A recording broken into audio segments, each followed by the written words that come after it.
Hi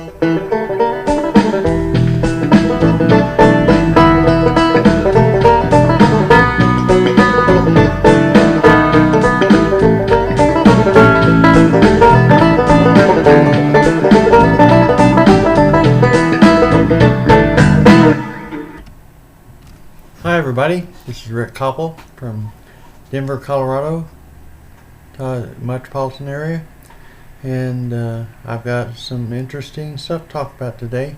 Before we get to that, I wanted to let you know about my denture situation. Yesterday I got my permanent dentures and still have a little bit of S sound. I think that improves over time as your mouth gets reused to this. I can whistle real good though. But anyway, and whether I can eat with them or not, the chip, ha ha ha.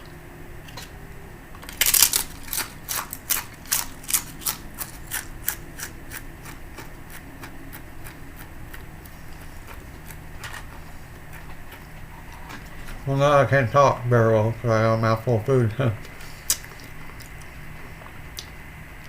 But Josh was a good denturist, as he calls himself, denturist. I don't know if there's an official name for that or if that's the one they made up or what, but anyway, he's listed as a denturist. He actually makes dentures on site. So I went in at 8 o'clock yesterday morning, and he took impressions. I came back at 4 o'clock and got the dentures one day. It's good because he had to take my temporaries with him. So I was toothless for most of yesterday. Anyway, it was good, and I'm glad I finally got my permanent dentures, and I don't feel so bulky in the mouth now because it's a lot less thickness to everything in there. So that's good. Anyway, so now with that out of the way, I'm going to talk about Parkinson's 2.0 summary. I'm going to kind of give a brief summary of it. There's a lot of information they throw at us for all morning, and I wanted to give a summary of that. So we'll proceed to that with no further ado, I guess.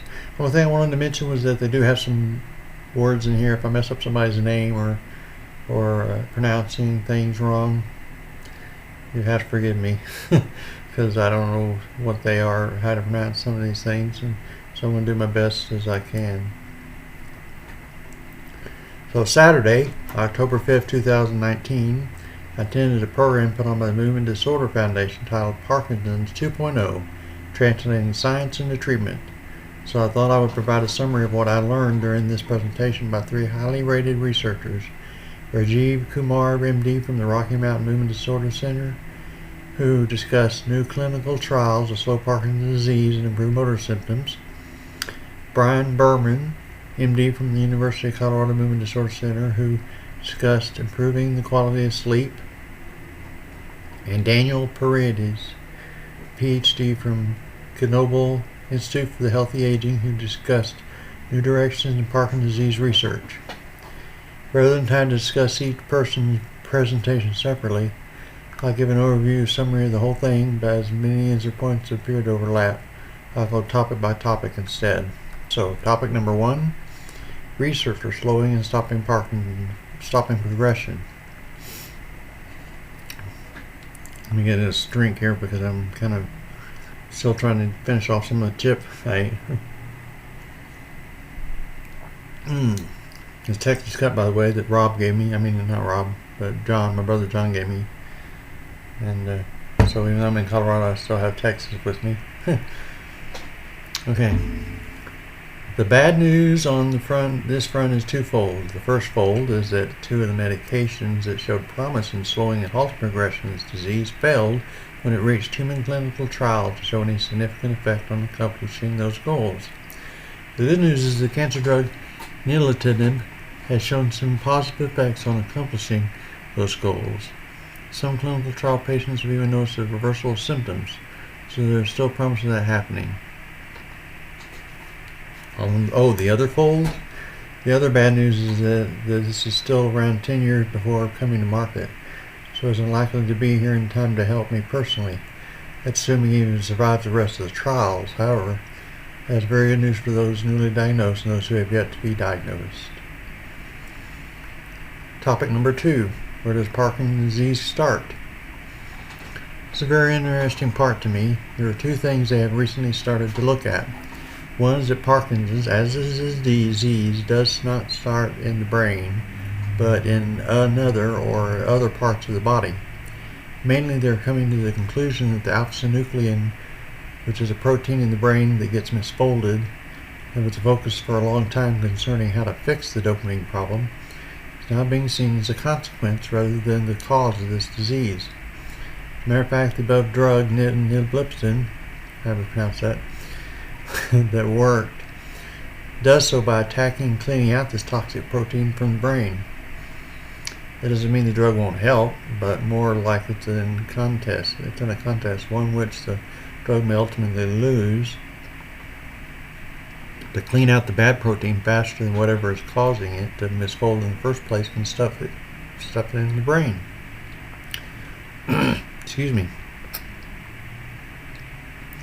What researchers are realizing is that alpha-synuclein clumps that develop in the brain, preventing dopamine from being utilized and contributing to Lewy body dementia, are one part of the chain of events rather than the cause of Parkinson's disease.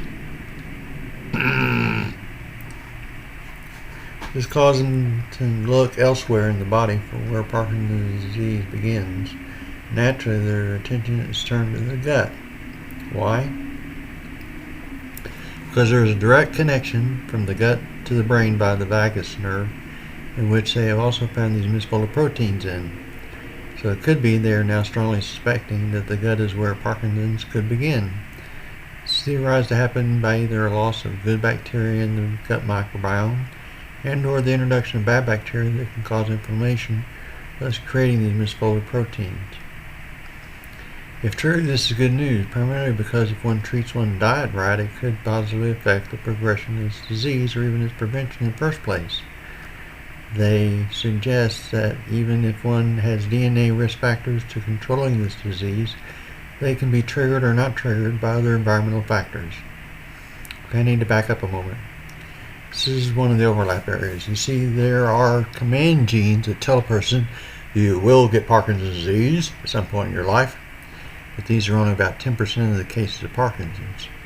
However, there are also many more genes they have identified as risk factors for getting Parkinson's. So, for instance, if you eat the wrong thing consistently over the years, it could trigger Parkinson's in reality, whereas it might not another person without those risk factors. That was another key point they made. So what types of foods contribute to a healthy gut as it relates to Parkinson's? Which should we avoid? The person in the conference asked this question. The presenter said that there is no research that has looked into it, but the Mediterranean diet was generally looked at as having some positive effects on PD symptoms.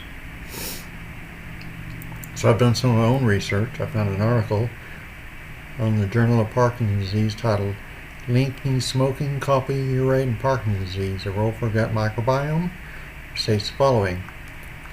This, however, is in contrast to strong evidence that a diet rich in fiber, fruit, and vegetables is associated with a higher intestinal protein abundance. It's a family of bacteria, good bacteria, lower risk for the development of inflammatory bowel disease, and a higher production of healthy promoting short-chain fatty acids. So it is fiber, which can only be found in plants, which contributes to good bacteria to be fed, nourished in order to avoid inflammation of the gut, which would be a causative factor in alpha-synuclein misfolding.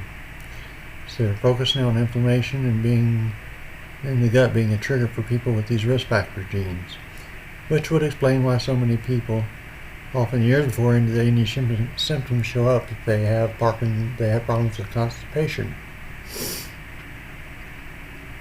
What other parts of the body might be looking at? Found an article in the Scientific American Journal titled Does Parkinson's Begin in the Gut? That had some interesting information about that topic, especially for me. I'll quote the specific interesting section, highlight the revelation of my PD. While many lines of evidence support the gut origins of Parkinson's, The question of how early the gastrointestinal changes occur remains, 10C it says.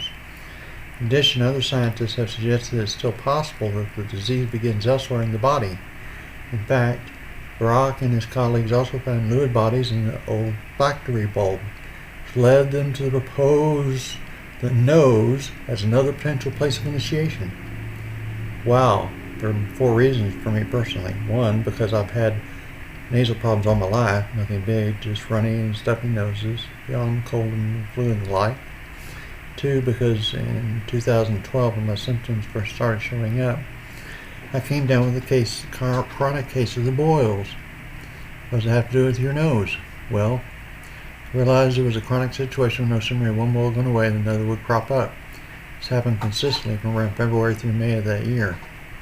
I did some research on chronic boils and I discovered that they are caused by an infection in the nasal passage of all places. It would be true with antibiotics, so when I was at my doctor, I told him that what I had discovered. He prescribed me with a nasal antibiotic that I would swab with a Q-tip up each nostril, though he didn't think it would stop them. However, they stopped them.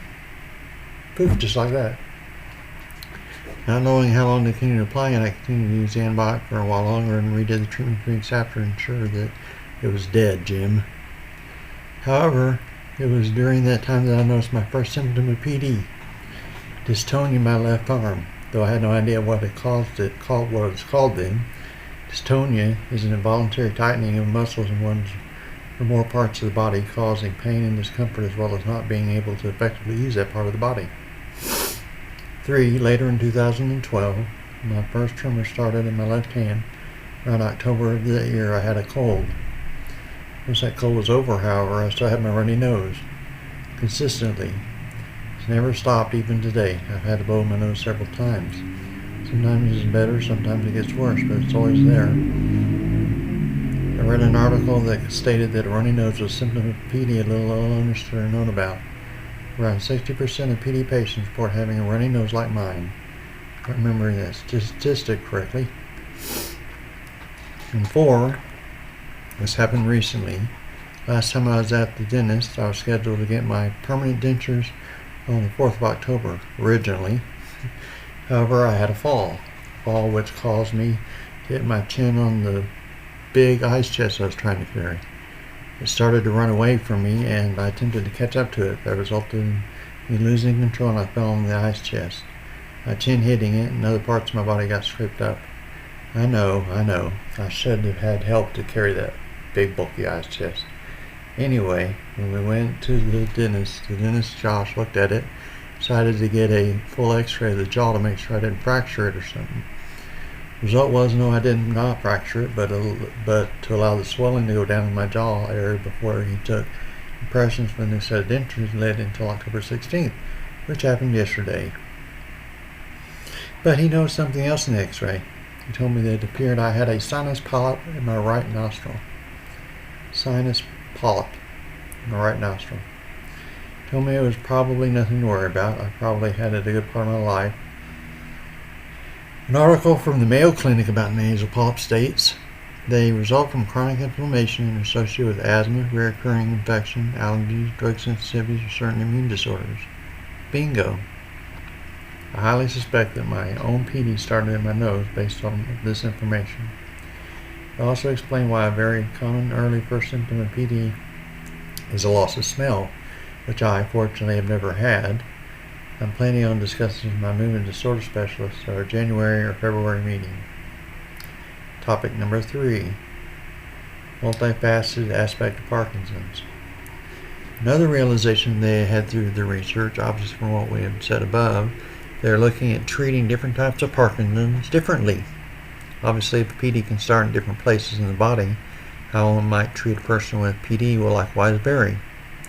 So no longer are they focused on looking at PD and its treatment as a one-size-fits-all application, but as different diseases within the same family of PD and therefore different treatments. We currently do the same with other diseases like cancer. There are different areas that a cancer can start in, whether we're talking about colon cancer or breast cancer. Different cancers are treated differently. You're not going to get, for example, colon surgery for cancers in your liver. Topic number 4. Focus on preventing Parkinson's. They believe they're close to being able to identify a biomarker for PD. A biomarker is something that they can look for to indicate if a person is at risk for PD or not before they start showing symptoms of having the disease. The idea is if they had this biomarker, they could test for it, much like they can currently do for heart disease by testing for cholesterol. By doing a DNA test for various risk factors, they can propose changes to the person's lifestyle and potential medications. Many of them repurpose from existing medications to significantly delay the onset of PD, and maybe they never come down with the disease to begin with. They believe they are getting very close to being able to have PD screenings. One method proposed is to look for the accumulation of misfolded alpha-synuclein proteins in blood sample. Topic number 5, feeling sleepy? The answer to that question for many PD patients is no. This tends to be a big non-motor symptom with many PD patients, long before the symptoms show up. Luckily, I've had no problems getting to sleep and staying asleep. The only issue I've had is with my deep brain stimulation. If I get to turn it down before going to bed, my sleep isn't as deep and I can act out what I'm dreaming. One night, for instance, when I didn't have it turned down, I dreamt I was playing a game of tennis with someone. I swung my racket to hit a ball. I didn't realize I swung my right hand into the wall. It didn't hurt the wall much, but my wife and I had a rude awakening that night. Ironically, this topic was the last speaker, so everyone had sat through 4 presentations. On top of that, the presenter had a smooth, soothing voice. So while he was discussing sleep, me and my wife and others were having a yawn fest. At any rate, after discussing the symptoms and problems associated with lack of sleep, and that even when many people feel they're sleeping enough, but in reality they're not, discuss their research on deep sleep and a piece of electronic headgear they are testing that can positively affect one's sleep. The minimal necessary amount of sleep one needs to get on most nights is 7 hours. Anything less than that, the brain cannot do all it needs to accomplish in one night to keep a person healthy. Most people take around 30 minutes to fall asleep, so even if someone's going to bed in time to get 7 hours, they're generally getting only 6.5 hours of sleep. Since I have DBS, I doubt I could even use electronic headgear if I did have a problem sleeping at night, which I don't, fortunately, but for many PD patients who struggle with this, such a device could be a real benefit. Concluding thoughts. The symposium was very informative and good. They talked fast and provided some good support. Hope for what is coming in the future. I'm glad I went. I believe I understand better now, how my own Parkinson's disease started. Probably in my nose. So, it was good. I'm glad I went. And that's all I have for today. And we'll see you next time when I crack out another one of these videos. See you later. Bye.